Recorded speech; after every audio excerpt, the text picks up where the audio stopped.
ना, जैसा खाओ अन्न वैसा होए मन, ये संत पीर पैगंबरों की वाणी में लिखा है।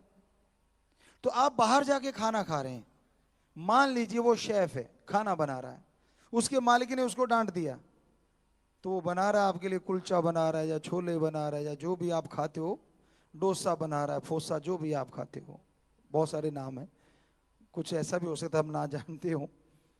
तो वो बना रहा है लेकिन गालियां दे रहा है, तेरी फलानी धिंकड़, आप सब जानते हो, क्योंकि वो लड़ा हुआ है।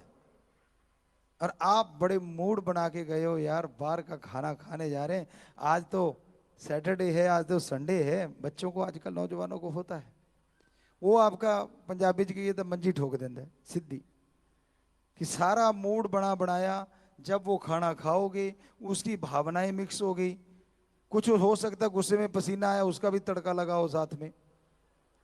लगता देखा है हमने भाई, सभी को नहीं हम कह रहे, पर जो देखा है, तो वो भी तड़का भी लग गया साथ में स्पेशल वाला, और साथ में उसकी भावनाएं उसमें आ गई, वो बोलता रहा, गालियां देता रहा। आप खाते हो, यार मूड अच्छा भला लेके, तो ये क्या हो गया।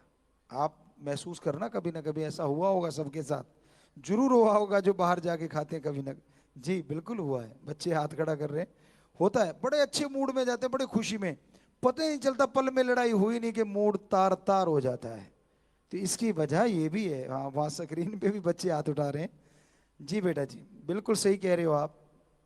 जी जी, आपका ही अनुभव हम शेयर कर रहे हैं, इधर आ रहा है आपकी तरफ से, हम इधर आपको बताए जा रहे हैं। जी आशीर्वाद।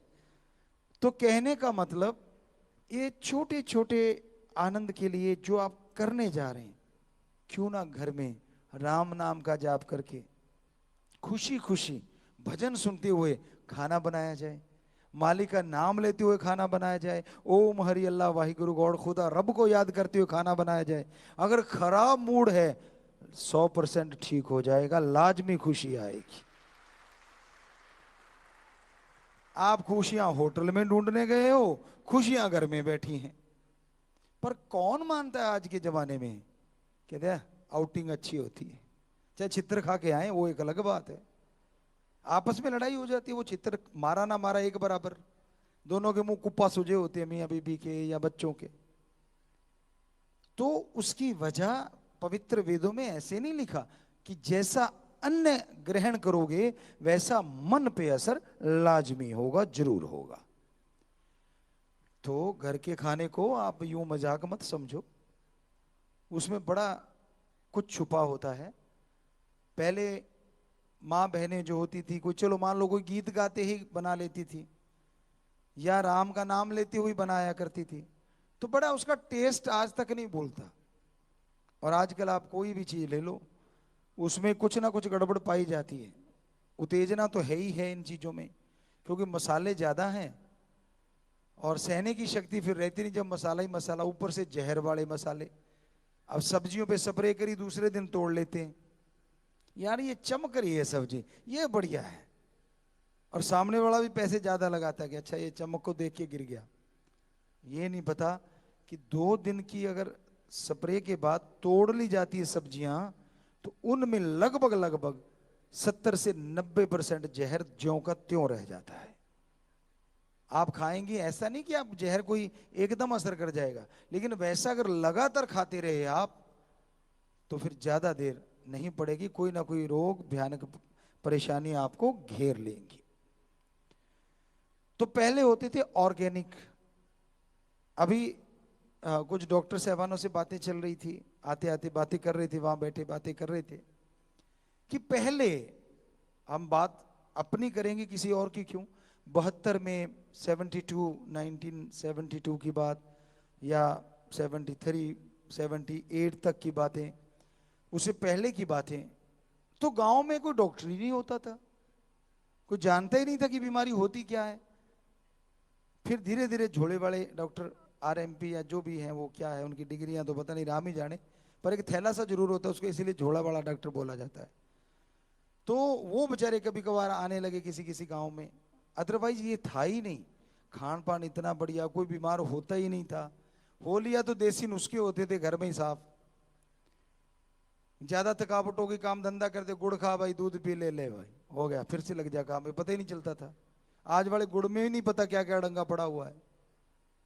तब तो प्योर होता था, गुड़ को साफ किया जाता था तो भिंडी के पानी से, लौकी के पानी से, ऐसे हम अपने, हमारे भी वहाँ गन्ना वगैरह होता था, गुड़ बनते थे। तो ये चीजें हमने देखी कि ऐसे ये है सही। तो आजकल मसाले बन गए हैं, कच्चे केले को पल में पक्का बना दिया जाता है। वो बेचारा अभी पक्का हुआ नहीं होता, पहले ही पीला हो जाता है, अंदर से और ही गांठें से निकलनी शुरू हो जाती हैं। आप खाते हो बड़ा चस्के के साथ और दबाते हो तो अंदर से गांठ सी बनी पड़ी होती है, लगता है ये क्या हो गया, अच्छा भला था।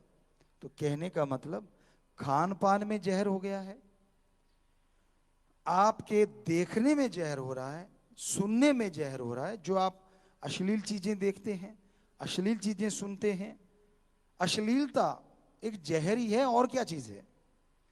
अब बड़ी मजबूरियां हो गई, किसी के बस की बात नहीं, महाबीमारी आ गई, कोविड-19 भयानक बीमारी आ गई, बच्चों को फोन दे दिए गए।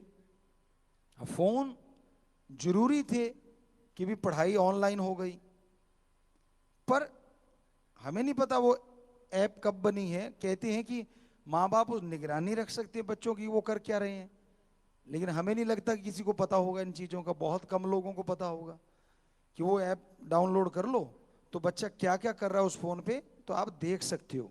शायद ऐसा आईटी विंग के बच्चों ने हमें बताया, तो हमें भी नहीं मालूम था। आपको क्यों झूठ बोलें, जो चीज़ का नहीं था तो नहीं था, हम कौन सा फोन चलाते रहे ना, पहले कोई ज़्यादा चलाते थे, सिर्फ उन चीज़ों का आपको बताते रहते थे, तो वहाँ तो मतलब ही नहीं है, वहाँ तो फोन होते ही नहीं, कहने का मतलब। तो वो ऐप डाउनलोड करते हैं आप, तो पता चलता है बच्चा कर क्या रहा है, क्या हो रहा है, कैसे। लेकिन नहीं, आपने नहीं की।